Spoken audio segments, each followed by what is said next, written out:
Calmer ton mental, calmer toutes tes pensées, calmer ton brouillard mental.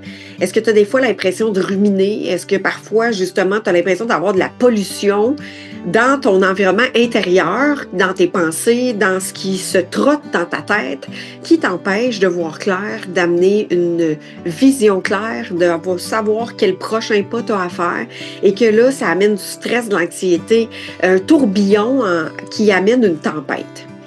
Aujourd'hui, dans la conversation cœur à cœur, je t'amène dans un voyage pour calmer ton mental, mais surtout de la dépollution, pour te dépolluer, pour amener une détoxification. Quel bon moment, justement, en cette période, de faire une détox. Et oui, peut-être que c'est surutilisé, mais c'est le mot qui me vient. C'est vraiment une détox de dépolluer, ralentir pour pouvoir y voir plus clair. Une période hyper propice pour pouvoir justement amener de la clarté, créer un ancrage, d'épurer pour pouvoir mieux avancer. J'avais la tendance à être dans un espace de vouloir toujours aller plus vite. Et comment on a des outils aujourd'hui, en plus avec l'intelligence artificielle, des CRM, des fonctionnements, je dis CRM, mais tu sais, qu'est-ce que c'est? C'est des systèmes automatisés pour pouvoir aller encore plus vite, pour automatiser, pour aller fast forward en fait, tu sais, comment prendre des raccourcis, comment pouvoir justement être plus efficace, être plus fonctionnel, performer davantage. C'est probablement des phrases, des mots que tu as entendus et que tu vois dans le marché ou que tu vois dans des stratégies, que tu vois dans le système de nos vies pour pouvoir justement éviter de perdre du temps à... Puis là, il y a des phrases qui me viennent en tête, là, puis que j'ai envie de te partager, tu sais. Comment est-ce que justement, même dans l'alimentation, aller plus vite, mais quand même garder du santé à travers ça, puis des plats déjà préparés, puis des boîtes qui te sont livrées à la maison, puis un gym à la maison avec un 15 minutes efficace, puis le plus rapidement que ça peut être pour que ça soit un changement le plus rapide possible. Est-ce que tu t'es pas essoufflé justement de voir ça? Et si on revenait à la base, et si on revenait aux sources? Et je me rends compte que j'ai couru aussi, puis ça, c'est vraiment là un mécanisme de performer, d'être encore plus performant, des voitures plus performantes, plus économiques, plus plus et moins. Tu sais, il y a comme une dualité dans être plus performant avec le moins d'efforts possible. Et là, dans le moins d'efforts, quasiment dans le sens d'avoir une pensée magique, puis tout puisse se transformer. Et ça l'amène tellement de pollution.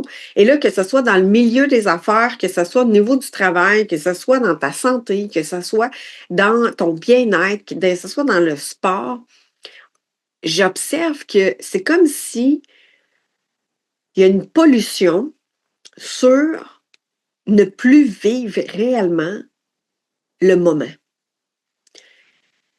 Quand on prend une marche, justement, tu sais, quand tu t'en vas prendre une marche, quand que tu vas en ski, quand que tu choisis d'aller à l'épicerie, aller faire tes commissions, aller choisir les aliments, quand que tu es dans un marché pour choisir la pomme, choisir la laitue, choisir le pain, même le concevoir, le pain, j'ai observé que je devais rendre rentable chacune de mes journées, jusqu'à même mettre un podcast pendant que je faisais l'épicerie, où est-ce que je n'étais plus réellement en connexion avec l'aliment que je choisissais.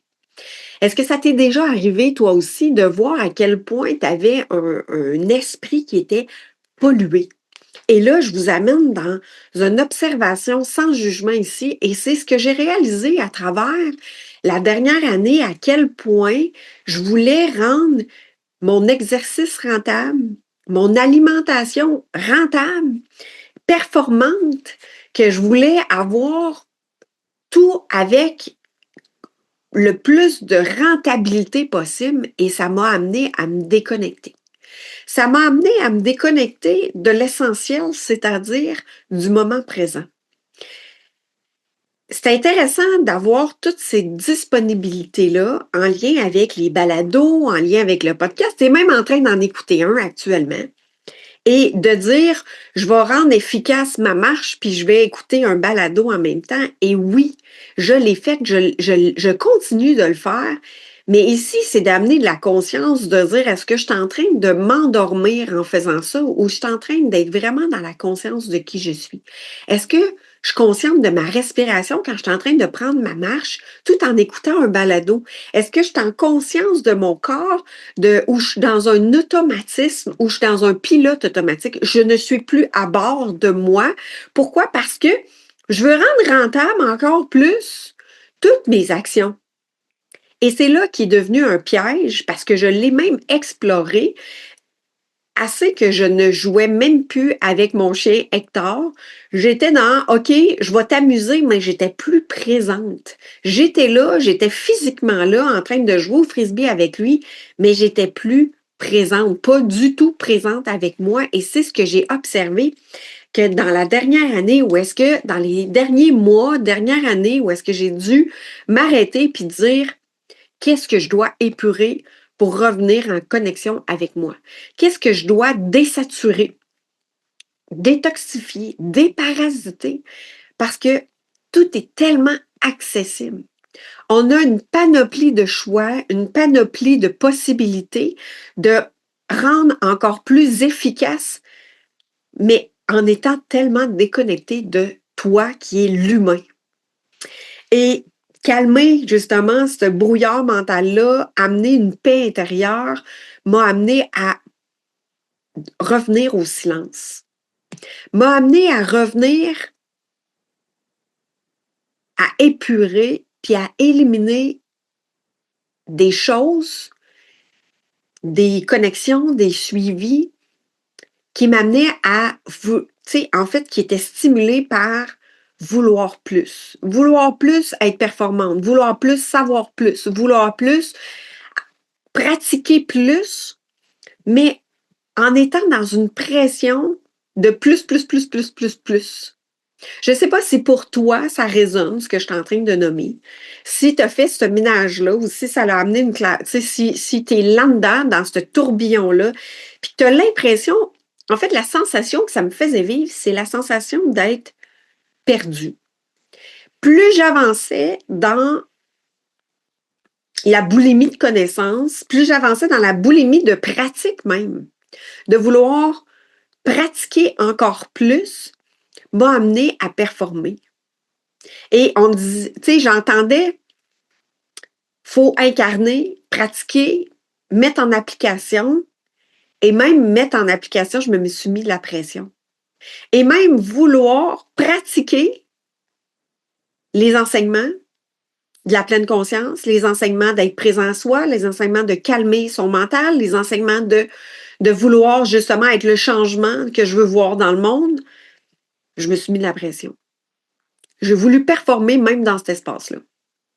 À quel point c'est subtil, puis c'est tellement ancré la performance. Et ça l'a amené du stress, ça l'a amené de me déconnecter, ça l'a amené à me perdre un peu dans ce chemin-là.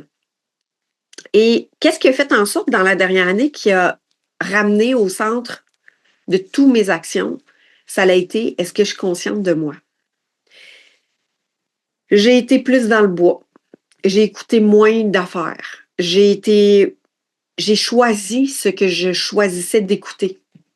Plutôt que de rester influencée par tout et chacun ou tout ce qui était influencé autour de moi de ce que je voyais ou ce qui était là, j'ai désaturé. J'ai désaturé, j'ai dépollué, j'ai détoxifié, j'ai même déparasité. Pour arriver à un point où est-ce que je me suis dit, pourquoi je fais l'entraînement? Pourquoi je choisis justement de prendre des marches à tous les jours? Pourquoi je choisis de faire mes exercices de Tabata? Pourquoi je choisis de manger santé? Pourquoi je choisis de manger dans une alimentation plus consciente avec les ingrédients, les aliments? Parce que là, c'était rendu que je voulais en savoir davantage sur l'alimentation, savoir davantage sur la respiration, davantage sur... Je voulais avoir plus de connaissances pour faire des meilleurs choix. Et là, plus j'avançais dans ça, plus je me perdais. J'ai dû faire table rase et dire, si je veux pas plus, parce que j'ai l'impression de vouloir changer, transformer qui je suis déjà. J'ai choisi de dire, je vais m'ancrer à découvrir le silence, la non-action. La non-action qui n'est pas nécessairement le non-mouvement, mais qui est de ralentir le mouvement turbulent qui est motivé par performer, réussir, avoir plus, se dépêcher, dans l'impatience. Est-ce que tu vis pas ça toi aussi de dire ça va pas assez vite dans dans ton intérieur en rapport à ce que tu vois qui va tellement vite? Et là, il y a un clash. Il y a un clash qui s'est passé de dire je choisis de faire du ménage pour pouvoir faire des choix conscients. Qu'est-ce qui me nourrit réellement? Qu'est-ce qui vibre vraiment?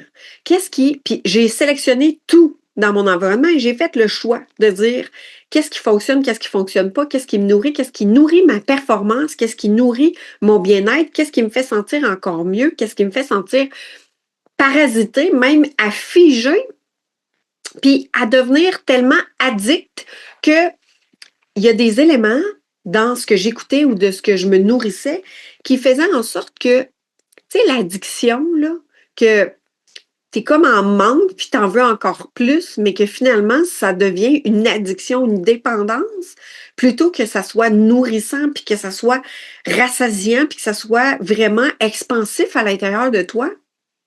Et je suis revenue au livre. Je suis revenue à certains podcasts que j'écoute ou certaines formations ou enseignements, mais qui revient à la base. Puis pourquoi je suis revenue au livre et que j'ai fait le tri dans ce que j'écoutais, en fait, auditif, parce que l'auditif, je pouvais faire Fast Forward 2.0.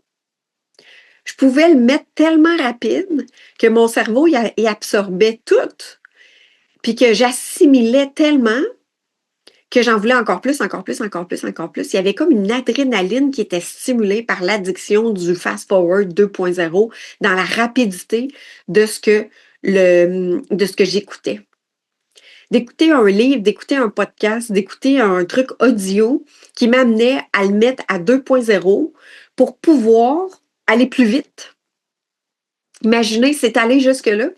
Et je me suis demandé c'était quoi la différence entre lire un livre que je lis mot après mot, page après page, puis que je le laisse le déposer le soir après quand je me couche, puis que au moment où je fais ma lecture, puis que je dois le laisser intégrer parce qu'il y a des choses qui se passent dans mon corps, puis que je replonge un peu plus tard, le lendemain, le surlendemain, je continue ma lecture, puis que je ressens dans mon corps, je ressens l'observation de ce qui se passe en dedans de moi, puis que je laisse intégrer l'information que je suis en train de lire, ce que ça vient éveiller. Je suis plus dans mon ressenti, Et je me suis comme posé la question de dire, quelle est la différence entre le podcast que j'écoute 2.0 en fast-forward, en rapidité d'écoute, je change la vitesse d'écoute versus, puis que là, je prends une marche avec, que je joue au frisbee avec Hector, mon chien, que je choisis d'écouter en voiture, que je choisis d'écouter en m'en allant pour aller déjeuner avec une amie ou ma mère,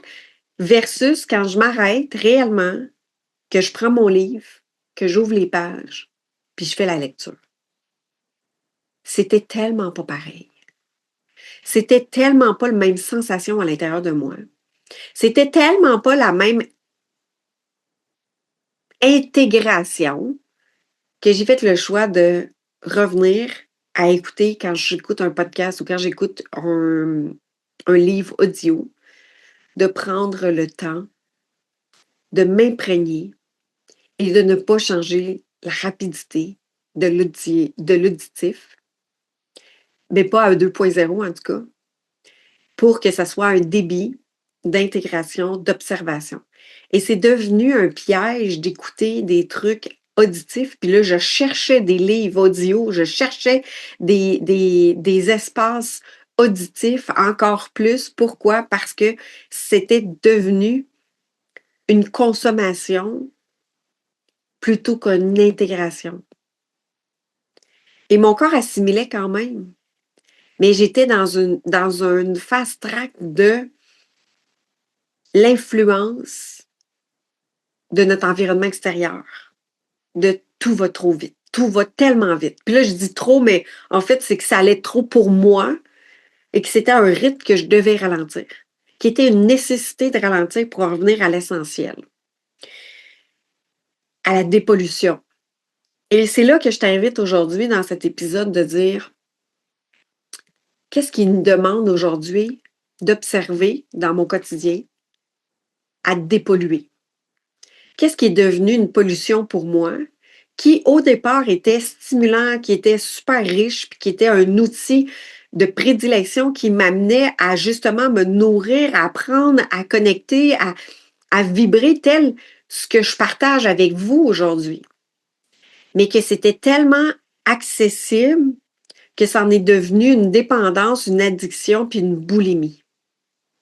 Et de revenir à l'essentiel, de dire qu'est-ce que je choisis d'éliminer dans l'information qui passe dans mon environnement.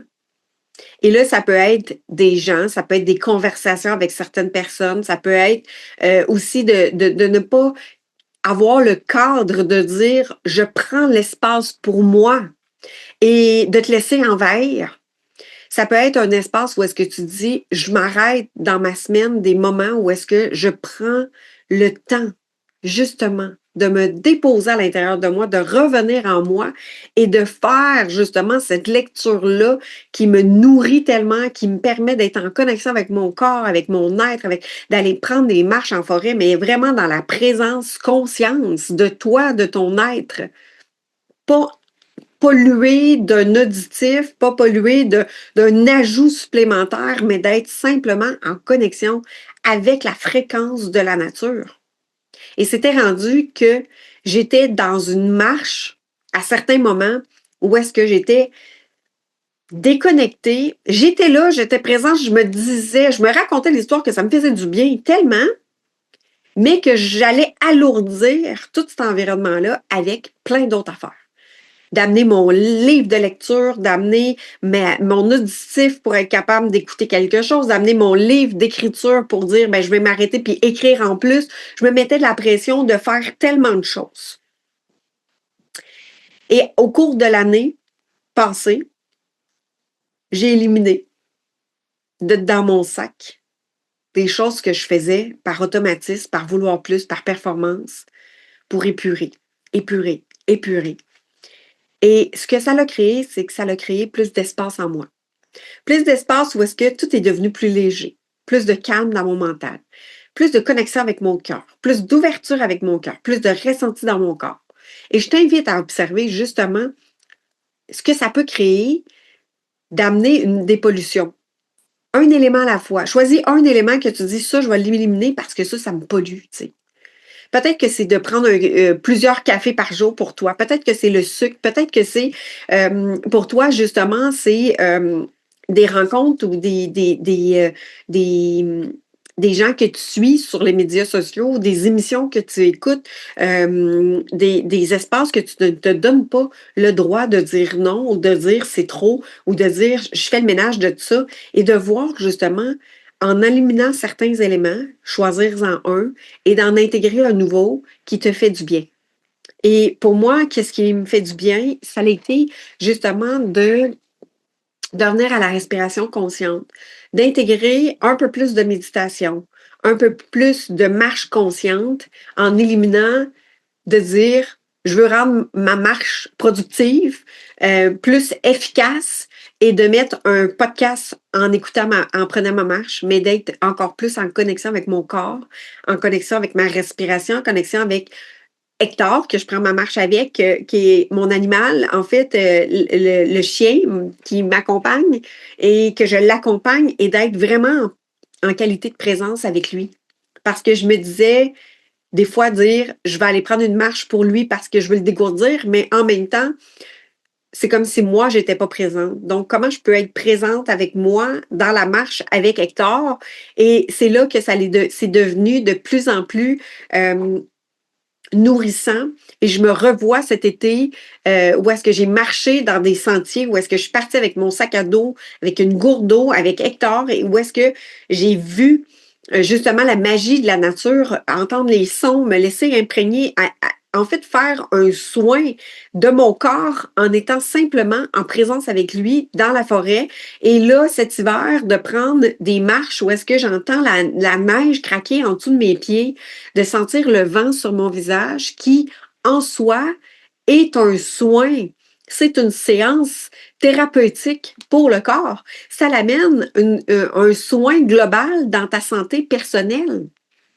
Et je me suis rendu compte que dans cette ère-là de vie où tout devient rapide, tout devient avec l'AI, d'écrire plus vite, d'écrire plus, de faire une recherche plus rapidement, l'intelligence artificielle, de créer tu sais, d'entendre les stratégies au niveau entrepreneurial, puis peut-être ça te touche, peut-être ça te touche pas, mais c'est aussi dans ce volet-là de dire on va écrire plus consciemment, on va écrire plus rapidement, ils vont corriger nos textes, ça va devenir des robots qui vont venir te soutenir et que là, c'est pourquoi? Pour de la performance, pour une information plus rapide, plus efficace. Et là, ça te déconnecte complètement de ton essence du cœur, ça te déconnecte complètement de ton message du vivant qui est en toi et que tu intègres une machine venir faire un message pour toi. Écoute, je l'ai essayé, je l'ai expérimenté et là, il y a plein de façons de l'expérimenter, mais ce que je me rendais compte, c'est que si ton message vient pas de ton cœur à toi, vient pas de ton cru intérieur, ben je me chicanais après la machine. Je me dis, ben là, c'est pas ça. Puis là, je me chicanais quasiment avec pour justement parce que je pensais qu'elle était pour parler comme moi je parlerais, mais c'est l'inverse, c'est revenir à l'essence et c'est tellement important pour moi, en fait, c'est devenu une importance capitale de revenir à la connexion humaine de soi, de l'amour de soi, de la connexion avec soi pour, oui, utiliser des outils comme les podcasts, comme les intelligences artificielles, comme des procédés qui nous amènent à faciliter des automatisations ou même de découvrir justement un programme pour pouvoir faciliter des idées de recettes pour te nourrir sainement. Ça l'amène des idées, ça l'amène c'est tellement soutenant, mais ça n'enlève pas l'impact que ça peut avoir sur toi si tu ne reviens pas à toi. Ou est-ce que ça peut devenir envahissant, polluant et même ça peut te distraire. Et c'est ce qui m'est arrivé. Ça m'a distrait parce que je suis devenue avec énormément d'informations que je lisais, qui m'a amené à avoir plein d'informations, plein d'idées, et ça m'a éloigné de moi. Et l'année passée, j'ai dû faire ce nettoyage-là, de dire, OK, ça devient... J'ai glissé dans ce tourbillon-là de plus vite, plus... C'était nouveau, c'était là, c'était présent.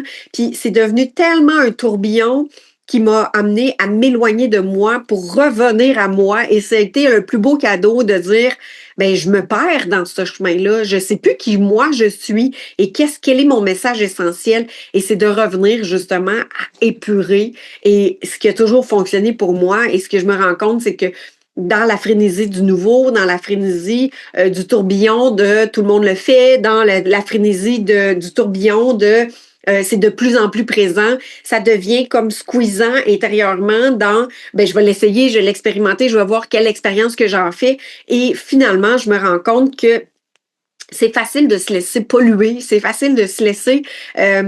Puis ça, ça fait partie d'un chemin de justement, tu sais, l'influence extérieure, la validation extérieure.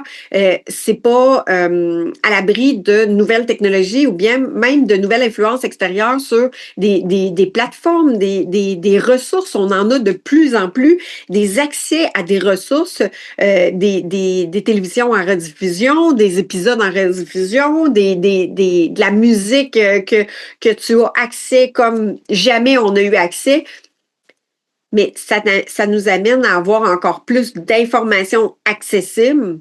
Mais comment tu te tiens debout, toi, face à ce qui est vivant pour toi? Et oui, j'ai glissé, oui, je me suis enfargée dans cet espace-là et je l'ai observé et je suis revenue à l'essentiel avec plus de silence, avec plus de pause, avec plus de ressenti, avec des messages qui viennent de mon cœur, avec des messages qui viennent de moi pour pouvoir le communiquer. Et ça l'a amené justement une clarté de qu'est-ce qui est vérité pour moi, de faire encore plus confiance à mon intuition, à mes choix, à mes décisions, à comment je me sens. Parce que tout le monde a une vérité, mais quelle est la juste vérité pour toi?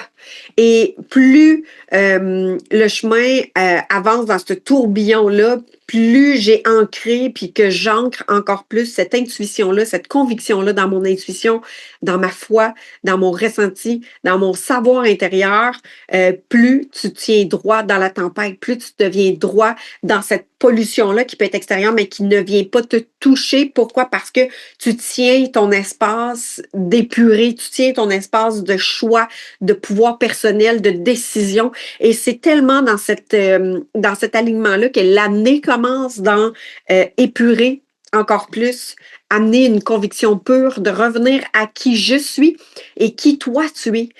Qui je suis, c'est tellement une question qui est fondamentale de découvrir, de reconnaître, de redécouvrir, de laisser dévoiler qui tu es.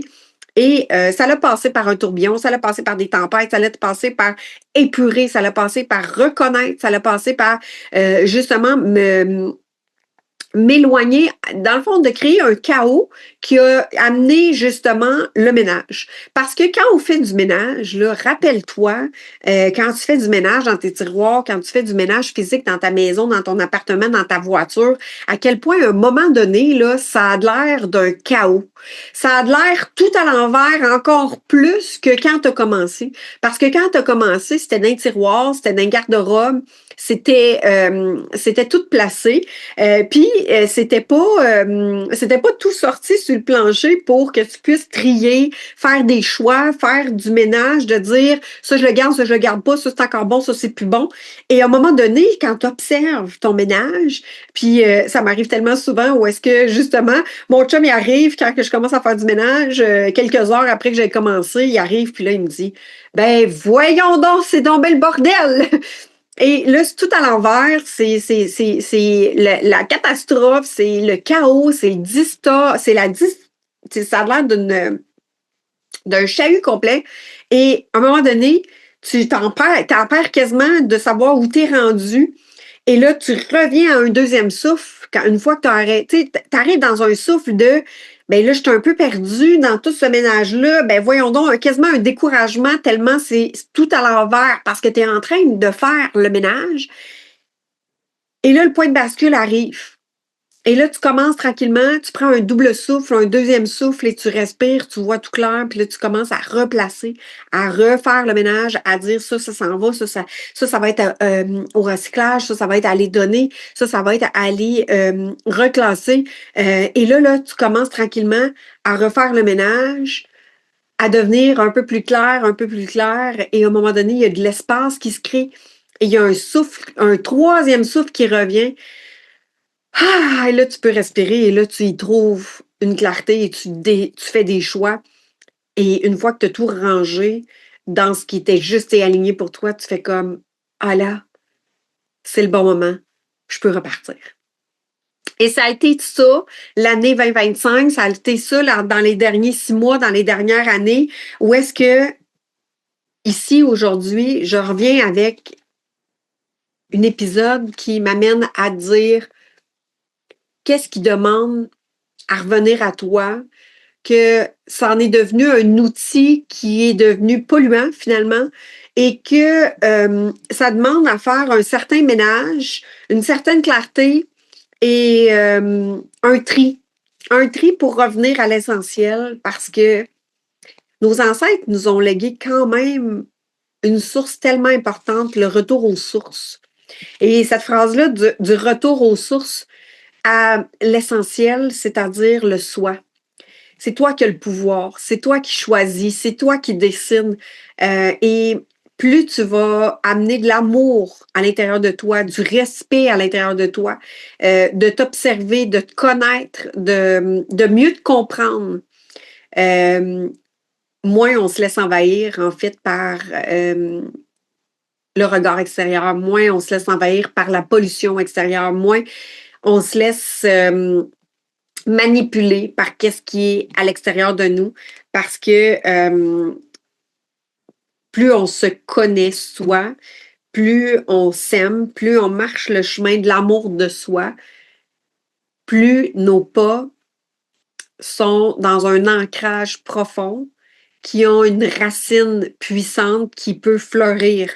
Et quand on est chambranlant, quand on se connaît pas, on devient un peu chambranlant, on essaye toutes sortes de choses sans se poser de questions nécessairement, ce qui est juste et aligné pour soi, parce qu'on le sait pas, parce qu'on se connaît pas assez, qui fait en sorte que on part d'une direction, on part dans une autre, ça devient un tourbillon qui, à un moment donné, devient essoufflant, devient dans une perte d'identité et ça t'amène à, des fois, avoir des maux, des malaises, des maladies, de la fatigue chronique, des sommeils troublés.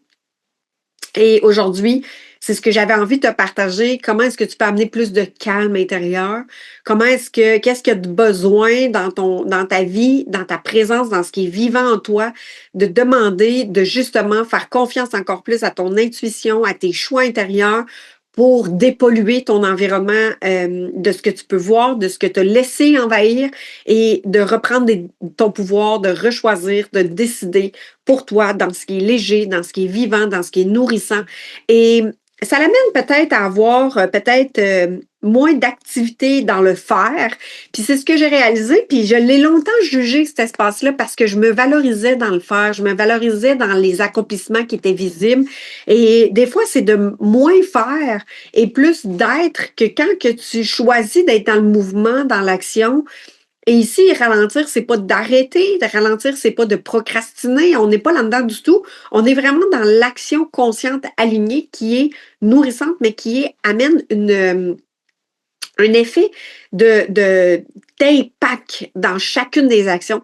C'est que chaque action, au lieu d'en faire 10 qui est dans l'à peu près ou le brouillon ou la moitié, il y en a une très ancrée, présente, qui fait un effet qui fait un impact comme j'allais dire une roche qu'on jette dans l'eau qui fait des sillons, ça a un rayonnement tellement grand. Et chaque action qui a un rayonnement tellement grand a un souffle de vie par lui-même, plutôt que de s'essouffler et de s'arrêter dans l'action qui est courte, qui est comme précoce, qui est comme pouf, qui arrête parce qu'elle n'est pas nourrie par un amour de soi, qu'elle n'est pas nourrie par une action d'une conscience intérieure, mais qui est nourrie par l'extérieur. Donc, il y a comme une attente qui est créée à partir de cette action-là. Il y a comme des déceptions, des attentes. Donc, quand c'est nourri de l'extérieur, c'est comme si elle n'a pas de vie par elle-même, cette action-là, ce mouvement-là. Mais quand il est nourri de l'intérieur, n'est pas pollué par l'extérieur, bien, ça a comme un effet ça a un effet d'une bombe nucléaire, ça a un effet, ça a un rayonnement si grand, ça a un souffle de vie tellement grand qui fait en sorte que c'est encore plus percutant une action quand elle vient du cœur, quand elle vient de toi, complètement toi dans ta présence, plutôt que de ton mental qui s'essouffle et que tu dois en faire encore et encore et encore, qui fait en sorte que tu n'es jamais satisfait, qui fait en sorte que ça nourrit le vide, qui fait en sorte que tu te perds dans le chemin. Donc, le calme vient avec le ménage. Le ménage, des fois, c'est dans nos pensées, dans nos croyances, dans même ce que tu regardes, comment tu te nourris, dans les actions justement de tous les jours, comment tu commences ta journée, comment tu la termines, comment est-ce que tu acceptes justement tel type de conversation versus une autre? Est-ce que tu acceptes de la confluence? Est-ce que tu acceptes d'écouter des gens qui confluent, qui parlent contre les autres? Est-ce que tu nourris tes conversations avec le silence sans exister parce que tu as peur de perdre les relations? Est-ce que tu entretiens des relations saines avec toi, saines avec les autres? Est-ce que tu existes dans les relations? Est-ce que tu te respectes? Est-ce que tu t'aimes? Est-ce que tu te choisis? Est-ce que tu rumines? Est-ce que tu doutes de toi? Est-ce que tu as foi en toi? Est-ce que tu te valorises ou tu te dévalorises? Et tous ces pensées-là viennent aussi avec tout l'environnement que tu acceptes autour de toi et ça crée ce rayonnement-là. Donc, je t'invite à observer et venir m'écrire dans les commentaires, dans les conversations, qu'est-ce qui demande pour toi du silence, du calme? Qu'est-ce que tu vas intégrer comme nouvelle habitude? Quel nettoyage tu vas faire?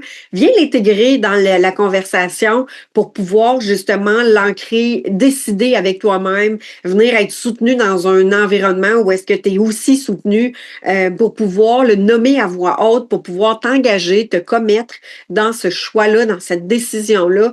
Et ça demande, et j'ai un flash, là, je faisais de la cuisine, je cuisinais dernièrement, puis souvent quand je cuisinais, ce que j'ai observé, c'est que je faisais même, pas mettre de la musique où est-ce que je pouvais être en connexion avec la nourriture, mais je mettais de l'information cognitive, donc un podcast, une vidéo, de l'apprentissage, de la connaissance pour pouvoir justement rentabiliser mon temps. Et ce que ça faisait, c'est que j'étais encore moins présente dans la cuisine, que je papotais dans la connexion avec les aliments, avec le toucher, avec les gestes que je faisais, qui faisaient en sorte que c'était comme une action vide de sens. Je cuisinais pour cuisiner, parce que j'aime ça, mais en même temps, il n'y avait pas la connexion de tout mon être avec la connexion de la nourriture quand que je cuisinais. Et j'ai transformé ça. Et l'impact que ça a eu, tout est devenu plus savoureux. Quand j'ai cuisiné avec une présence consciente, c'est comme si c'est intéressant de voir à quel point j'ai eu des retours sur cette nourriture-là c'est donc bien savoureux, c'est donc bien bon. Wow, c'est encore plus, il y a comme plus de saveur dedans. Puis pourtant, c'est les mêmes recettes là, que je faisais, là, c'est la même affaire. Mais il y a eu une connexion tellement grande de ma présence consciente qui a fait en sorte que les aliments étaient encore plus savoureux, ils étaient encore meilleurs. Et là, j'ai pas dit ça à personne et ça a été le retour que j'ai eu. Et c'est là que j'ai pris conscience que ça a un impact même dans la cuisine. Tu sais, quand que tu cuisines et que tu es vraiment présent, les aliments deviennent encore plus savoureux. C'est comme s'il y encode de ton énergie une présence d'amour, de conscience et ça change le goût. C'est très intéressant de voir, puis imaginez quand vous écrivez, si vous êtes, justement, l'impact que vous pouvez avoir dans votre travail, l'impact que vous pouvez avoir si vous êtes entrepreneur, puis que vous faites des communications, que vous faites des approches, que vous communiquez, que vous vibrez un message quand vous le partagez, quel impact que ça peut avoir et ça a tellement une différence.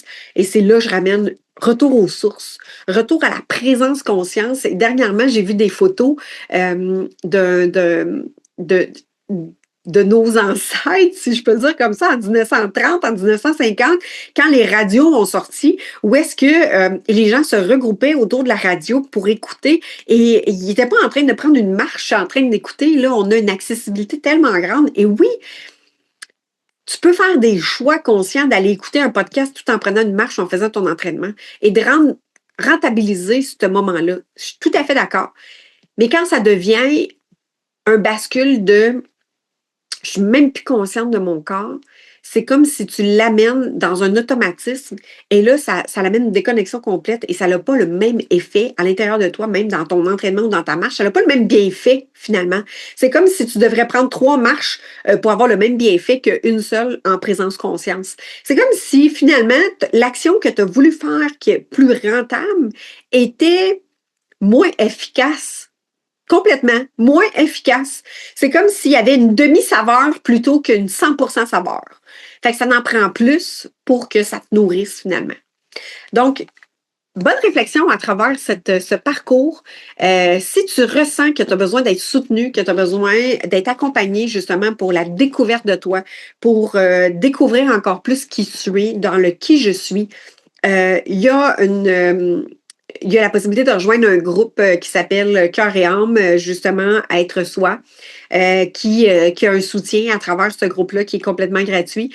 Et si tu ressens l'élan d'être accompagné pour pouvoir justement amener cette solidité-là en toi, d'être accompagné dans ton chemin, écris-moi, ça va me faire plaisir de pouvoir justement te rencontrer pour voir si mes accompagnements sont justes et alignés pour toi, pour pouvoir justement être soutenu dans la découverte de toi, mieux te comprendre, mieux te connaître, parce que tu es un être tellement extraordinaire et souvent, on se perd en cours de route. Donc, revenir dans cette vision-là d'amour de toi. Et je te dis à très bientôt pour un prochain épisode et une prochaine connexion. Ça sera un honneur pour moi de venir connecter avec toi. J'ai hâte de te lire. Et je suis là à lire chacun des messages dans les commentaires quand vous écrivez pour pouvoir vous répondre individuellement et pouvoir justement vous soutenir dans vos choix, dans vos décisions et que je vous assure, vous êtes lu et vous êtes visible. Quand vous vous rendez visible, je vous lis et je vous réponds avec beaucoup d'amour. Alors, je vous dis à bientôt. Notre étape du jour se termine, mais ton odyssée, elle continue de se déployer à chaque instant. Prends un souffle pour ressentir. Qu'est-ce qui a vibré en toi? Quelle est la pépite de conscience que tu choisis d'emporter avec toi aujourd'hui? Un jour, une voix à l'intérieur de moi m'a murmuré « c'est assez ». Assez de vivre sous pression, assez de se définir par les autres. Et c'est là que j'ai réalisé que la seule personne qui nous manquait vraiment, c'était moi. Alors, est-ce que ce point de bascule, ce retour à la maison, n'est pas une destination, c'est une décision, c'est un choix de te voir, de te choisir, de te reconnaître enfin au cœur de ta propre vie. D'ici notre prochaine rencontre, souviens-toi de ceci. Ton rayonnement, ta joie de vivre ne dépend de rien de l'extérieur. Elle naît au moment précis où tu t'autorises à être toi. Pleinement toi, librement toi, réellement toi. Alors, si tu ressens l'appel dans ton cœur de poursuivre ton chemin à ta rencontre et d'être accompagné, tu peux toujours nous retrouver dans le parcours Sérénité. Pour en savoir plus, écris-moi et je te partagerai les détails. À bientôt!